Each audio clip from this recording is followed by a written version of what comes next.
Hello everyone. आज हम moment chapter की एक प्रॉब्लम को सॉल्व करेंगे। हमने एक बेसिक प्रॉब्लम ली है जो आप जनरली, जैसे आप कभी रेस्टोरेंट्स में जाते हैं वहाँ पे आपने देखा होगा कि वेटर जैसे कि प्लेट्स को कैसे होल्ड करके लाते हैं, तो उसी टाइप का एक एग्जांपल हमने लिया है।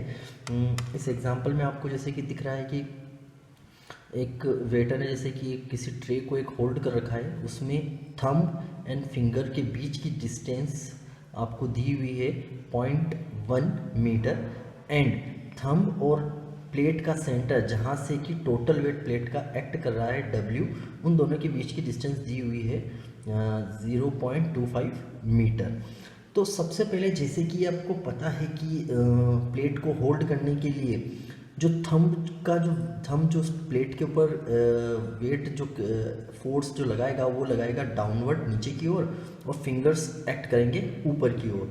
तो इसमें हम देखते हैं कि हमें कैलकुलेट क्या करना है। इन्होंने क्वेश्चन में दिया हुआ है कि प्लेट के इक्विलिब्रियम के लिए क्या फोर्सेस किस तरह से एक्ट करेंगे। तो सिंपल सा कि अगर प्लेट को इक्विलिब्रियम में देखना है तो उसके लिए फोर्स जो आपको जैसे P डाउनवर्ड है, W डाउनवर्ड है एंड Q अपवर्ड है, तो उसके लिए आप P plus W equal to Q के बराबर होना चाहिए। P प्लस डब्ल्यू Q के बराबर होना चाहिए, तभी ये प्लेट इक्विलिब्रियम में होगी।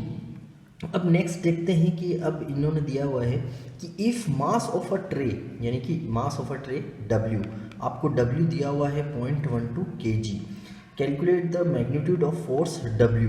अब आपको W की वैल्यू निकालनी है, इन्होंने हमें दी है kg के अंदर वैल्यू, तो आपको न्यूटन के अंदर वैल्यू कैलकुलेट करनी है। तो आप सिंपल सा इस 0.12 को क्या करेंगे, 9.81 से मल्टीप्लाई कर देंगे, और सिंपली अगर सिंप्लीफाई कैलकुलेशन करना चाहते हैं तो आप इसको डायरेक्ट 10 से भी मल्टीप्लाई कर सकते हैं। अब नेक्स्ट देखेंगे हम, calculate the magnitude of force P and Q। अब P and Q force calculate करना है तो सबसे पहले आप क्या करेंगे, आपको जो आपके पास फोर्सेस है W एंड Q, तो W और Q का P पॉइंट के रेस्पेक्ट में आप क्या करेंगे, मोमेंट लेंगे। तो जैसे कि आपको दिख रहा है कि W जो वेट लग रहा है डाउनवर्ड नीचे की ओर लग रहा है, Q वेट आपका अपवर्ड की ओर लग रहा है, तो आप क्या करेंगे, जैसे पॉइंट P जो थंब यहाँ पे एक्ट कर रहा है, इस पॉइंट के रेस्पेक्ट में आपको मोमेंट कैलकुलेट करना है। तो आप सिंपल वे में क्या करेंगे, W into 0.25 that is clockwise, तो मैं पॉजिटिव ले रहा हूँ, एंड Q जो एक्ट करेगा वो एंटी क्लॉकवाइज एक्ट करेगा, तो Q इंटू 0.1 मीटर। तो आप इन दोनों को जब इक्वेशन में रखेंगे तो इससे आपके पास Q की वैल्यू आ जाएगी, क्योंकि W की वैल्यू आपको पता है, तो आपको सिंपली में Q की वैल्यू आ जाएगी। और नेक्स्ट जैसे ही आपको इक्विलिब्रियम की कंडीशन पता है, P plus W equal to Q क्या होगा। अब आपके पास Q की वैल्यू है, W की वैल्यू है आपके पास, तो आप सिंपल वे में P की वैल्यू निकाल सकते हैं।